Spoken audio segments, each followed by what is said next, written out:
Notre planète pourrait être au bord d'une nouvelle guerre mondiale. En tant que civil, vous avez l'impression que la seule chose que vous pourriez faire est d'attendre des informations sur ce qui va se passer. C'est alors que vous voyez une énorme explosion au loin. Toute votre maison commence à trembler. Les premières attaques sont en cours. Et comme il n'existe pas de plan gouvernemental sur les moyens de rester en sécurité, votre destin est entre vos mains. Voici comment survivre à la Troisième Guerre mondiale. Les relations internationales sont assez tendues en ce moment, et l'idée d'une guerre mondiale n'est pas farfelue.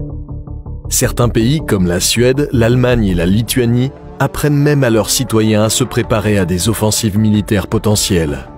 Alors, devriez-vous aussi commencer à vous préparer? Que faire si votre ville natale devient une zone de guerre?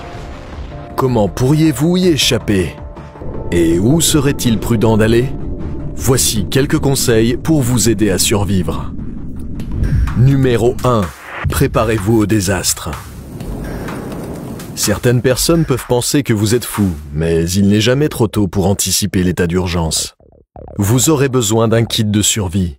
Il n'est pas nécessaire qu'il soit trop compliqué. Il suffit de disposer de quelques fournitures de base dans un sac ou un récipient facile à transporter. Vous devez avoir de l'eau, des aliments non périssables, une trousse de premiers soins, les médicaments essentiels et des outils à multiples emplois. Une fois que vous avez constitué votre kit, commencez à élaborer un plan d'urgence. Discutez de vos lieux de réunion d'urgence en cas d'attaque. Décidez des endroits sûrs et familiers où votre famille peut se rendre pour se protéger ou se réunir. Et assurez-vous de mettre en pratique ce plan d'urgence. Il sera très facile d'en oublier tous les détails lors de la panique générale. Et cela nous amène à notre prochain point. Numéro 2. Quand l'attaque se produit, ne paniquez pas.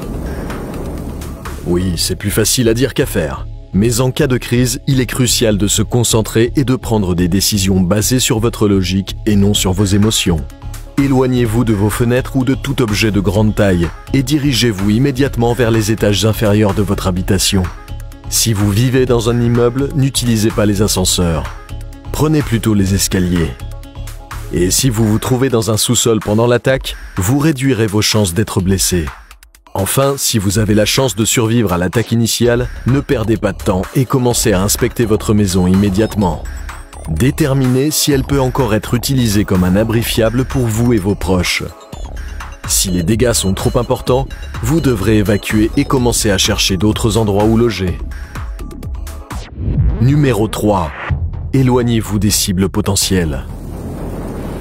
Maintenant que votre ville est attaquée, il vaut mieux vous éloigner de tout ce qui pourrait être la prochaine cible d'une attaque. Cela concerne tous les bâtiments importants ou célèbres, comme les monuments, les grands ponts, les tunnels et les bases militaires connues. Vous devrez prendre la route rapidement, car ce n'est qu'une question de temps avant que le chaos ne s'installe dans les rues. Munissez-vous d'une carte détaillée pour trouver des itinéraires alternatifs hors de la ville avec moins de trafic lors de l'évacuation. Les applications GPS pour téléphone sont également intéressantes, mais vous ne saurez pas combien de temps vous pourrez compter sur le réseau téléphonique. Numéro 4. Trouvez un abri. Pour avoir les meilleures chances de survie, vous devrez vous installer loin des combats. Il peut s'agir d'une maison de quartier, d'un hôpital, d'un centre commercial ou du domicile d'un ami. En fait, vous devrez rechercher un endroit où il y a encore l'eau courante, l'électricité et le chauffage. N'oubliez pas que les réseaux électriques peuvent s'effondrer à tout moment, à la suite d'un attentat à la bombe ou même d'une cyberattaque. Vous voudrez donc probablement trouver un endroit qui dispose également d'un générateur à combustible ou à énergie solaire, juste au cas où. Numéro 5. Préparez-vous à la guerre nucléaire. Si une guerre mondiale éclate à notre époque, des armes nucléaires seront probablement utilisées. Et ça complique vraiment le bon déroulement de votre plan d'urgence. Si vous êtes témoin d'une explosion nucléaire, la première chose à faire est de vous mettre derrière une barrière au cas où l'onde de choc viendrait vers vous. Ensuite, vous devrez rapidement trouver un abri fermé. Vous n'avez que 15 à 20 minutes avant que les retombées nucléaires ne commencent à redescendre sur Terre. Alors couvrez-vous la bouche et le nez avec un chiffon et fermez les yeux. Oui, cela peut rendre plus difficile la recherche d'un abri, mais cela vous protégera des éventuelles retombées nucléaires. Essayez de vous rendre à l'intérieur d'un bâtiment ou dans un endroit où vous pourriez être protégé par du béton épais, et idéalement sous terre. Une fois que vous avez trouvé un abri, assurez-vous d'enlever votre couche de vêtements extérieure et votre couvre-bouche. Scellez-les dans un sac en plastique et nettoyez-les dès que possible.